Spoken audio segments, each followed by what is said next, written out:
Kita ingin dengar suara Prof. Siti Zuhro, tapi sepertinya kita akan mundur. Teman-teman mahasiswa ingin bertanya langsung pada Prof. Siti Zuhro, silakan. Bagi mahasiswa yang ingin bertanya langsung, kami persilakan.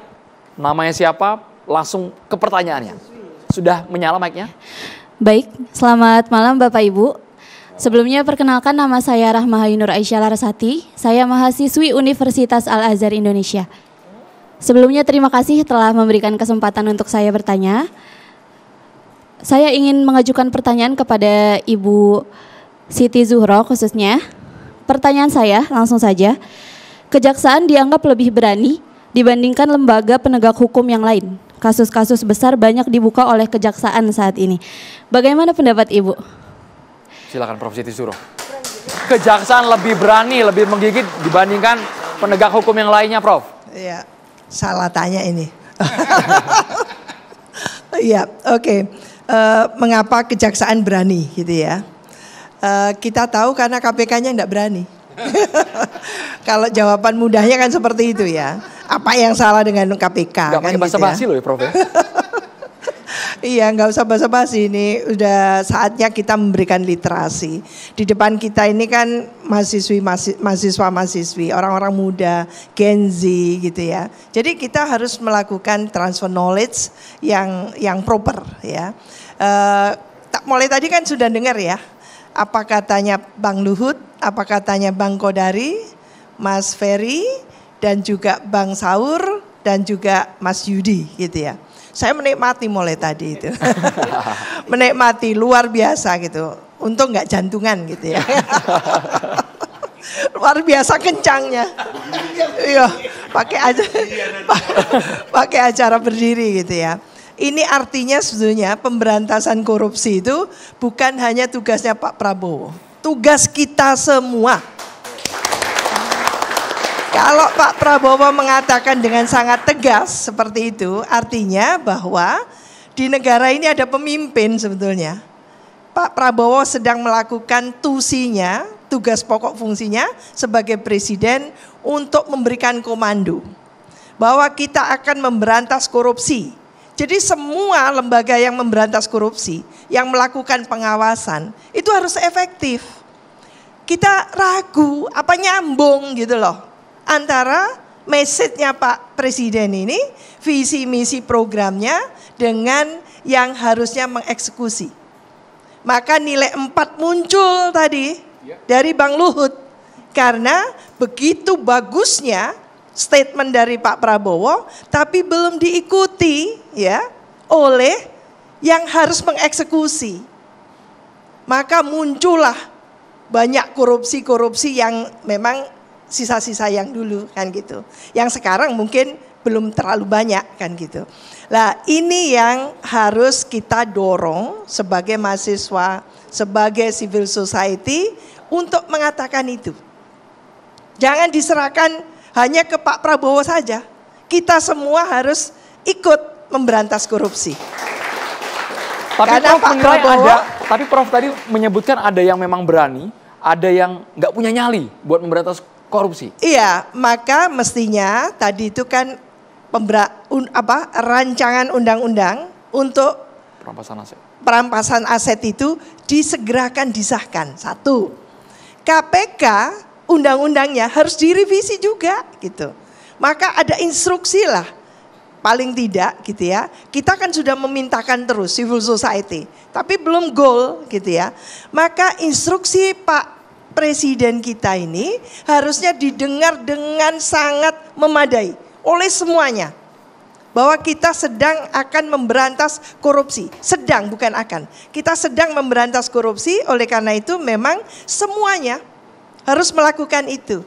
Tokoh-tokohnya ikut mengawal, mahasiswanya, civil society-nya, para aktivisnya, intelektualnya, profesionalnya, para penegak hukum. Mengapa kejaksaan kita agak lulukan sekarang? KPK kemana? Kan gitu. Ini ada mantan KPK ini kan. Ya, KPK kemana ini gitu kan? Kok kehilangan giginya, taringnya? Kok sekarang publik kurang percaya pada KPK? Itu kan sebetulnya pertanyaannya. Jadi memang mengalami paralyzing. di eranya Pak Jokowi. Ini mohon maaf harus saya sampaikan seperti itu.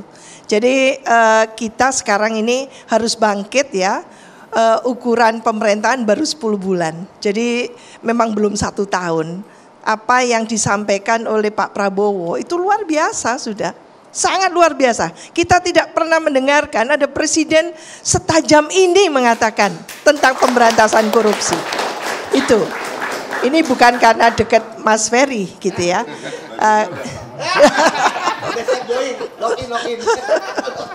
Jadi masih beda. Tapi yang nilai 4 tadi itu harus digarisbawahi oleh Bang Luhut tadi itu, beliau belum pasti karena belum menyaksikan adanya komitmen yang sangat tinggi dari para penegak hukum tadi itu. Kalau sudah ada sekarang leading sektornya adalah kejaksaan. Tolong yang lainnya juga sama dengan kejaksaan. Institusi penegak hukum yang ada di kepolisian, institusi penegak hukum yang ada di mana lagi? Supaya saya nggak keliru. Polisi tadi ya. 2 kali berarti saya sebutkan ya. Di Kehakiman, ya. Itu luar biasa. Jadi pengawasan sepengetahuan saya belajar tentang ilmu politik dan pemerintahan, masalah pengawasan itu menjadi masalah yang sangat krusial untuk Indonesia. Kita termasuk bukan negara dengan pengawasan yang bagus. Harus kita akui itu. Karena korupsi dari waktu ke waktu selalu kita bahas dan semakin marak begitu kita saksikan ya dari rezim ke rezim khususnya ketika pemilu. Maka ini yang menjadikan pekerjaan rumah kita bahwa ke depan ya saat ini dan ke depan kita memang harus memberantas korupsi secara tentu gitu ya dengan komitmen tinggi. Tentu ketika kita berbicara korupsi ya. Tapi Prof Siti Zuhro seperti ini. Prof Siti Zuhro yakin Prabowo punya nyali meskipun mungkin kita bukan berandai-andai, tapi ketika ada orang dekat berada di lingkaran elit, di lingkaran. Kan sudah disampaikan, saya tidak peduli apakah itu terjadi pada kader Gerindra. Saya tidak akan bela, wah gitu kan. Itu saya catat itu. Jadi Pak Prabowo ini sudah mempertaruhkan reputasinya, mempertaruhkan otoritasnya dan tentu legitimasinya. Karena kalau 1 tahun setelah 1 tahun hanya begini gitu ya, ternyata tidak diikuti oleh semua aparatnya yang harus mengikuti, menurut saya akan ada ketidakpercayaan publik. Maka public distrust akan meningkat. Saat ini mungkin orang masih nunggu, belum 10 bulan. Kami itu masih nunggu sebetulnya. Kan biasanya kita kritis sekali loh itu. Tapi kita masih diem-diem dengan strong statementnya dari Pak Prabowo yang sangat gitu ya pro pada pemberantasan korupsi. Karena memang roh dari atau semangat dari gerakan reformasi tahun 98 itu memberantas KKN.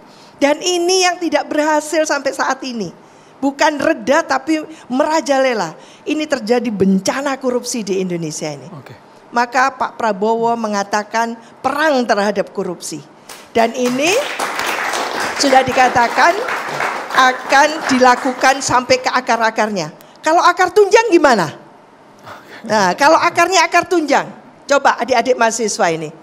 Ini serius sekali. Berarti yang harus dilakukan oleh Pak Prabowo berlipat ganda. Karena akarnya tunjang sudah, akumulatif gitu ya. Semua korupsi terjadi di semua cabang kekuasaan. Baik di legislatif, eksekutif, yudikatif. Di pusat dan di daerah, berjamaah pula kan gitu. Maka ini yang harus kita berantas bersama. Komando yang tunjukkan oleh Pak Prabowo, mari kita ikuti sampai ke daerah, sampai ke desa. Baik. Bahkan.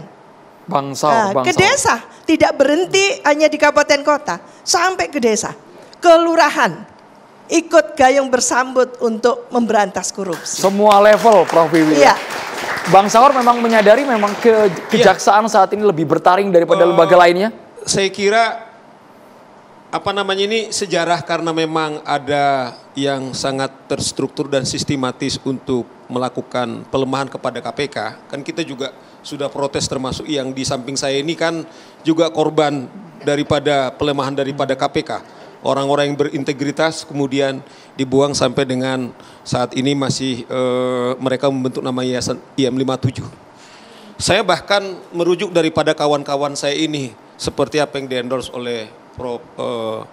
Siti Zuhro. Bro, saya akan kembali memaknai karena ini adalah perayaan kemerdekaan kita. Saya harus disclaimer bahwa memang penjajah utama kita sekarang adalah para koruptor ini. Saya kira Presiden berkali-kali mengatakan, kalau memang Anda tidak taat, ya mundur gitu loh. Kita minta juga memang seperti tadi ada keinginan kita semua misalnya. Salah satu cara katakanlah memberantas korupsi ini misalnya RUU perampasan aset. Tetapi kawan-kawan tidak juga berhenti kita di sini, teman-teman mahasiswa misalnya. Saya sengaja kembali pastikan adalah kita semangat menganut ajas demokrasi, tapi dalam konteks konstitusi wajah daripada demokrasi itu adalah kita negara hukum. Maksud saya gini, Bro, problemnya betul, Presiden adalah sebagai kepala pemerintahan dan kepala negara, tetapi yang punya adalah rakyat. Dan kita minta betul juga setiap kita, seperti mahasiswa misalnya, berani nggak dia misalnya kalaupun dia katakanlah ujian, dia tidak siap, lebih terhormat dia kemudian untuk tidak menyontek daripada nyontek. Saya kira kita mulai dari sana. Termasuk juga misalnya teman-teman di pers atau dimanapun. Ini yang saya kira yang harus kita lakukan dalam konteks merayakan bahwa kita klaim bahwa kita adalah pemilik daulat rakyat, bahwa belum semua memang kita serahkan itu kepada pemerintah. Pemerintah yang kita serahkan adalah memerintah, ke DPR itu hanya 3, membuat undang-undang, kemudian pengawasan dan budgeting. Tetapi di luar itu semua daulat itu masih kita pegang, kebebasan pers misalnya. Teman-teman tolong jaga ini. Kemudian teman-temannya Mbak Siti Zuhro, kemudian para akademisi. Banyak kita lihat juga para akademisi misalnya, mereka tidak merdeka lagi. Karena apa? Telah kemudian mereka menyerah karena diancam, atau mungkin tidak dapat proyek. Maksud saya ini yang sering terjadi dalam 80 tahun kita ini, secara simbolik kita seakan-akan merdeka, tetapi secara hakikat bahkan kita kemudian menjajah diri kita sendiri. Banyak sekarang para akademisi, hanya 1-2 orang yang kita lihat seperti Siti Zuhro. Banyak misalnya katakanlah teman-teman di DPR, bayangkan saat kita bicara pada saat ini, di mana warga negara Indonesia pemilik daulat rakyat itu banyak pengangguran. Teman-teman DPR misalnya meningkatkan uang tunjangannya, transportasinya gitu loh. Sementara mereka sudah mendapatkan besar, mereka tepuk tangan. Kalau dari waktu tantiem itu kemudian tidak lagi diberikan, DPR tepuk tangan mereka, tidak lagi tantiem. Tetapi ketika tunjangannya kemudian dibuat sampai detik ini, diam itu. Di mana empati mereka sebagai pemilik daulat rakyat? Bang Saur, ini boleh ya saya salah. Poin Bang Saur bagus sekali. Jadi kalau kita bersetuju membangun peradaban melalui demokrasi, maka peradaban tadi itu diekspresikan melalui tradisi baru. Jadi kalau kita tidak mumpuni untuk mengemban amanat, sesuatu amanat itu, maka kita juga harus mundur, malu dan mundur. Jangan terus-menerus nunggu. Punya kesadaran itu, Prof ya? Iya, jangan nunggu sampai presiden atau atasannya memberhentikan dengan tidak hormat. Ya, jangan sampai seperti itu.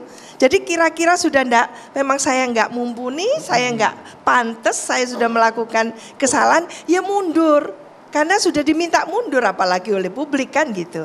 Lah mungkin budaya itu kalau dibangun sedemikian rupa melibatkan kesadaran keseluruhan masyarakat kita, maka mau tidak mau itu akan menjadi satu tradisi baru yang nanti di mana etika moral itu kita kedepankan, kita utamakan. Bukan sekedar kesadaran yang ditunggu oleh masyarakat, tapi juga pimpinan kita yang harus punya tangan besi untuk memberantas korupsi. Kami akan segera kembali sesaat lagi hanya di Catatan Demokrasi, pemirsa.